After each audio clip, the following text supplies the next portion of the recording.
നിങ്ങൾ ഈ സമുദായത്തെ എന്താ ചെയ്തു വെച്ചേക്കുന്നത്? മുഴുവൻ ശാഖകളെയും അവിടെ കൂട്ടിയടി ഉണ്ടാക്കി. അപ്പുറത്തെ ശങ്കരപ്പിള്ളയുടെ മകന് 300 മാർക്ക് വാങ്ങിയാൽ അവന് അഡ്മിഷൻ കിട്ടുമെങ്കിൽ ഈഴവ സമുദായത്തിലെ ശങ്കരന്റെ മകന് 600 മാർക്ക് വാങ്ങിയാലും അഡ്മിഷൻ കിട്ടും. നടേശന് ജയിൽ ഒഴിവാക്കണം, നടേശന്റെ അഴിമതി പുറത്തു വരരുത്, നടേശന് കേസുകളിൽ നിന്ന് രക്ഷപ്പെടണം, KK മഹേശൻ കേസിൽ നിന്ന് രക്ഷപ്പെടണം, നിരവധി കേസുകളിൽ നിന്ന് രക്ഷപ്പെടണം. ഇന്ത്യ ജാതിയുടെ ഒരു കേന്ദ്രമാണ്. ആ ജാതിയിൽ അധിഷ്ഠിതമായ സമൂഹം നിലനിൽക്കുന്ന ഇന്ത്യയിൽ വേണ്ടുന്നത് എന്താണ്? ജാതി തിരിച്ചുള്ള സെൻസസ് ആണ് വേണ്ടുന്നത്. കേരളത്തിൽ വന്ന് നോക്കിയാൽ കേരളത്തിലെ ഈഴവ സമുദായത്തിന്റെ 3-4 പേരുടെ സ്വത്ത് ഒഴിച്ചുള്ള ബാക്കി എല്ലാ സ്വത്തും എടുത്ത് കൂട്ടിയാൽ അത്രയും സ്വത്ത് വെള്ളാപ്പള്ളി നടേശൻ കൊണ്ടുപോയിട്ടുണ്ട് ഈ സമുദായത്തിൽ നിന്ന്. അതാണ് അതിന്റെ വ്യത്യാസം. അംബേദ്കർ എന്ന് പറയുന്ന ഭരണഘടനാ ശില്പി സംവരണം എന്ന് പറയുന്ന റിസർവേഷൻ കൊണ്ടുവരുന്നു. ആ റിസർവേഷൻ ഭരണഘടന അനുസൃതമായി നമുക്ക് ലഭിക്കേണ്ടതാണ്. ആ റിസർവേഷനെ തൊട്ട് കളിക്കുവാൻ കേന്ദ്ര ഗവൺമെന്റ് തയ്യാറായപ്പോൾ അതിനെതിരെ ശബ്ദമുയർത്തുവാൻ വെള്ളാപ്പള്ളി നടേശന് കഴിഞ്ഞില്ല, SNDP യോഗത്തിന് കഴിഞ്ഞില്ല. കാരണം ഇവിടെ സംഘടിത ശക്തി ഇല്ലാതായി. പിന്നോക്ക സമുദായത്തിന്റെ സംഘടിത ശക്തി ഇല്ലാതായപ്പോഴാണ് എക്കണോമിക്കലി വീക്കർ സെക്ഷന് എന്തുകൊണ്ടുവന്നത്? സംവരണം കൊണ്ടുവന്നു. ഇന്നത്തെ സാമൂഹ്യ സാമുദായിക വിഷയങ്ങളായ EWS, economically weaker section, reservation, സംവരണം, ജാതി സെൻസസ്, കാസ്റ്റ് സെൻസസ് എന്നിവയെ കുറിച്ചുള്ള അഭിപ്രായം എന്താണ്? SNDP യോഗത്തെ സംബന്ധിച്ചിടത്തോളം ഏറ്റവും പ്രധാനപ്പെട്ട വിഷയമാണ് ഇപ്പോൾ ഇവിടെ പ്രതിപാദിച്ചത്. സമൂഹത്തിന്റെ മുഖ്യധാരയിൽ നിന്നും അകർത്തി നിർത്തിയിരുന്ന, അവരെ തൊട്ടുകൂടാത്തവരൊന്നും തീണ്ടിക്കൂടാത്തവരൊന്നും വിദ്യാഭ്യാസം നിഷേധിക്കപ്പെട്ടവരും അധികാര കേന്ദ്രങ്ങൾ നിഷേധിക്കപ്പെട്ടവരും ആയ ഒരു സമൂഹമാണ് പിന്നോക്ക വിഭാഗം. അത് പണ്ടത്തെ പല കാരണങ്ങളാലും അവര് ഈ അധികാര കേന്ദ്രങ്ങളിൽ നിന്നും പുറത്തുപോയി. ആ അധികാരത്തിൽ നിന്നും പുറത്തുപോയവരാണ് ഇന്ത്യയിലെ 80% വരുന്ന സമൂഹം. ഇന്ന് ഈ കഴിഞ്ഞ ദിവസം ഒരു സ്റ്റേറ്റ്മെന്റ് വന്നത്, ഇന്ത്യയിലെ 70 കോടി ജനങ്ങളുടെ മൊത്തം സ്വത്ത് എത്രയാണോ അത്രയും സ്വത്ത് ഇന്ത്യയിലെ 22 കുടുംബങ്ങളുടെ കയ്യിലിരിക്കും. കേരളത്തിൽ വന്ന് നോക്കിയാൽ കേരളത്തിലെ ഈഴവ സമുദായത്തിന്റെ 3-4 പേരുടെ സ്വത്ത് ഒഴിച്ചുള്ള ബാക്കി എല്ലാ സ്വത്തും എടുത്ത് കൂട്ടിയാൽ അത്രയും സ്വത്ത് വെള്ളാപ്പള്ളി നടേശൻ കൊണ്ടുപോയിട്ടുണ്ട് ഈ സമുദായത്തിൽ നിന്ന്. അതാണ് അതിന്റെ വ്യത്യാസം.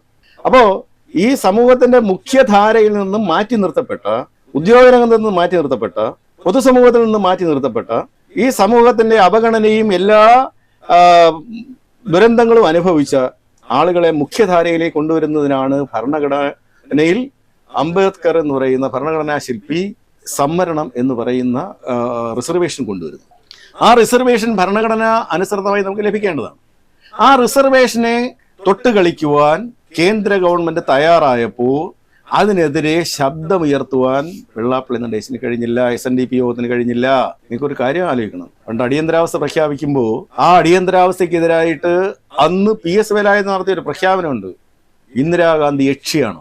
ആ ഇന്ദിരാഗാന്ധി, അന്നത്തെ സർവ്വ അധികാരിയായിരുന്ന ഇന്ദിരാഗാന്ധിയെ നോക്കിക്കൊണ്ട് യക്ഷി എന്ന് പറയുവാൻ SNDP യോഗത്തിന്റെ ജനറൽ സെക്രട്ടറി എന്ന പദം ആണ് അവിടെ ഉപയോഗിച്ചത്. ഇവിടെ നമുക്ക് നഷ്ടപ്പെട്ട അവകാശങ്ങളെ ചോദിക്കാൻ മുട്ടടിക്കുന്ന നടേശനും PS വേലായുധന്റെ കാലഘട്ടവും നിങ്ങളൊന്ന് ആലോചിച്ചു. ആ SNDP യോഗത്തിന്റെ കടമയും കർത്തവ്യവുമാണ് ഈ പിന്നോക്ക സമുദായത്തിന് നഷ്ടപ്പെട്ട അവകാശങ്ങൾ നേടിയെടുക്കുക എന്നുള്ളത്. ആ സംവരണം നേടിയെടുക്കുക, നഷ്ടപ്പെട്ട സംവരണത്തിന് വേണ്ടി ശബ്ദമുയർത്തണം. അതാണ് അയാളുടെ കടമ. SNDP യോഗത്തിന്റെ കടമയും കർത്തവ്യവും. ആ വെള്ളാപ്പള്ളി നടേശനാണ് സംവരണ കേസ് സുപ്രീം കോടതിയിൽ കൊടുത്തിട്ട് ആ സംവരണ കേസിൽ നിന്ന് പിന്മാറി അങ്ങ് പെരുന്നയിൽ ചെന്ന് നായരീഴവ ഐക്യം പറഞ്ഞത്. കുറെ കാലം കഴിഞ്ഞപ്പോൾ നായരും ഇല്ല, ഐക്യവും ഇല്ല, ഈഴവനും ഇല്ല. ആ നടേശൻ പിൽക്കാലത്ത് മകന് വേണ്ടി പാർട്ടി ഉണ്ടാക്കി കൊടുത്തപ്പോ അതിന്റെ ഭരണഫലമായി കിട്ടിയതാണ് EWS. കാരണം ഇവിടെ സംഘടിത ശക്തി ഇല്ലാതായി. പിന്നോക്ക സമുദായത്തിന്റെ സംഘടിത ശക്തി ഇല്ലാതായപ്പോഴാണ് എക്കണോമിക്കലി വീക്കർ സെക്ഷന് എന്തുകൊണ്ടുവന്നത്? സംവരണം കൊണ്ടുവന്നത്. എക്കണോമിക്കലി വീക്കർ സെക്ഷന് സംവരണം കൊണ്ടുവന്നപ്പോ പറ്റിയതെന്താ? അപ്പുറത്തെ ശങ്കരപ്പിള്ളയുടെ മകന് 300 മാർക്ക് വാങ്ങിയാൽ അവന് അഡ്മിഷൻ കിട്ടുമെങ്കിൽ ഈഴവ സമുദായത്തിലെ ശങ്കരന്റെ മകന് 600 മാർക്ക് വാങ്ങിയാലും അഡ്മിഷൻ കിട്ടില്ല. KPMSലെ ഒരു കുട്ടിക്ക് 280 മാർക്ക് വാങ്ങിയാലും കിട്ടില്ല. പക്ഷേ ശങ്കരപ്പിള്ളയുടെ മകന് 100 മാർക്ക് വാങ്ങിയാലും അഡ്മിഷൻ കിട്ടും. EWSന്റെ ദോഷഫലം അത്. നമ്മൾ ആവശ്യപ്പെടേണ്ട എന്തായിരുന്നു? എക്കണോമിക്കലി വീക്കർ സെക്ഷൻ എന്നാ പറഞ്ഞേക്കുന്നത്. എക്കണോമിക്കലി വീക്കർ സെക്ഷൻ കാസ്റ്റ് പറഞ്ഞിട്ടില്ല. ആ എക്കണോമിക്കലി വീക്കർ സെക്ഷൻ എന്ന് പറയുമ്പോൾ എല്ലാ മതവിഭാഗങ്ങളും ജാതി വിഭാഗങ്ങളെ ഉൾക്കൊള്ളണമായിരുന്നു. അത് ഗവൺമെന്റിനെ കൊണ്ട് ചെയ്യിക്കണമായിരുന്നു. അത് കേന്ദ്ര ഗവൺമെന്റ് പാസ്സാക്കുമ്പോൾ കേരളത്തിന്റെ അസംബ്ലി അത് പാസ്സാക്കി. ആ എക്കണോമിക്കലി വീക്കർ സെക്ഷൻ ആരൊക്കെയാ വന്നേ? മുന്നോക്ക സമുദായത്തിലെ എക്കണോമിക്കലി വീക്കർ സെക്ഷൻ. എന്തുകൊണ്ട് എല്ലാം വന്നില്ല? എല്ലാം വന്നെങ്കിൽ ഇത് വരത്തില്ലായിരുന്നു. ഇപ്പൊ സംവരണം യഥാർത്ഥത്തിൽ ആർക്കാ ഉള്ളത്? ഇപ്പോ മുന്നോക്ക സമുദായത്തിനാണ് സംവരണം കിട്ടിയത്. കേരളത്തിലെ 70% വരുന്ന പിന്നോക്കക്കാർക്ക് ബഡ്ജറ്റ് വിഹിതം 9%എങ്കിൽ മുന്നോക്ക സമുദായം ബാക്കി വരുന്ന 30%, ബഡ്ജറ്റ് വിഹിതം 38%. വെള്ളാപ്പള്ളിയുടെ എന്താ മിണ്ടാഞ്ഞ്? എന്തുകൊണ്ട് മിണ്ടിയില്ല? ഈ നമുക്ക് കിട്ടേണ്ട മുഴുവൻ അവകാശങ്ങളും കവർന്നെടുക്കുന്ന രാഷ്ട്രീയ നേതാക്കന്മാർ മുഴുവൻ ഇന്ന് മറ്റൊരു രംഗത്തേക്കാണ് പോകുന്നത്. പിന്നോക്ക വിഭാഗത്തിനെ വേണ്ട. ഒരു ബഡ്ജറ്റ്, ഒരു സാമ്പത്തിക സ്ഥിതിയിലും പണ്ട് കാലം മുതൽ ഭരണക്രമങ്ങൾ, രാജവാഴ്ച മുതൽ ഭരണക്രമം ഉണ്ടായ കാലം മുതൽ എങ്ങനെയാ ഭരണം നടത്തുന്നേ? ആദ്യം വേണ്ടുന്നത് ഒരു ഡേറ്റ വേണം. ആ ഡേറ്റ എത്ര ജനമുണ്ട്, ആ ജനങ്ങളുടെ സമ്പത്ത് എന്താണ്, അവൻ ഏതെല്ലാം പ്രാരാബ്ദങ്ങളുള്ളവനാണ്, സമ്പത്തുള്ളവരെത്ര, സമ്പത്തില്ലാത്തവരെത്ര, വിദ്യാഭ്യാസം കിട്ടിയവരെത്ര, വിദ്യാഭ്യാസം ഇല്ലാത്തവരെത്ര, കഴിവുള്ളവരെത്ര, കഴിവില്ലാത്തവരെത്ര, ഇതിന്റെ ഒരു ഡേറ്റ ഉണ്ടാകണം. ആ ഡേറ്റയാണ് സെൻസസ് എന്ന് പറയുന്നത്. ഇന്ത്യൻ സമൂഹം എന്ന് പറയുന്നത് ജാതിയിൽ അധിഷ്ഠിതമായ സമൂഹമാണ്. മറ്റുള്ള രാജ്യങ്ങളിൽ അങ്ങനെയല്ല. ഇന്ത്യ ജാതിയുടെ ഒരു കേന്ദ്രമാണ്. ആ ജാതിയിൽ അധിഷ്ഠിതമായ സമൂഹം നിലനിൽക്കുന്ന ഇന്ത്യയിൽ വേണ്ടുന്നത് എന്താണ്? ജാതി തിരിച്ചുള്ള സെൻസസ് ആണ് വേണ്ടുന്നത്. അത് ആവശ്യപ്പെടാനുള്ള കർമ്മവും കർത്തവ്യവും ബാധ്യതയും ഉള്ളത് SNDP യോഗത്തിനാണ്. വെള്ളാപ്പള്ളി ആവശ്യപ്പെട്ടോ? എന്തുകൊണ്ട് ആവശ്യപ്പെട്ടില്ല?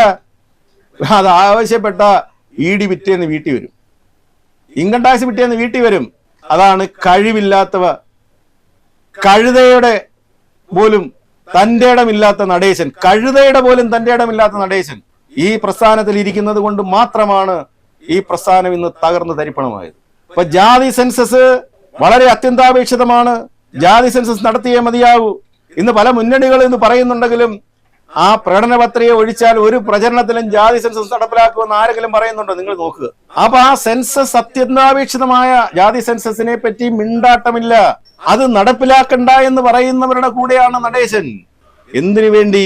നടേശന്റെ സ്വന്തം താല്പര്യം. നടേശന് കോടതിയിൽ പോകാൻ വയ്യ, നടേശന് ജയിലിൽ പോകാൻ വയ്യ, നടേശന് ജയിൽ ഒഴിവാക്കണം, നടേശന്റെ അഴിമതി പുറത്തു വരരുത്, നടേശന് കേസുകളിൽ നിന്ന് രക്ഷപ്പെടണം, KK മഹേശൻ കേസിൽ നിന്ന് രക്ഷപ്പെടണം, നിരവധി കേസുകളിൽ നിന്ന് രക്ഷപ്പെടണം.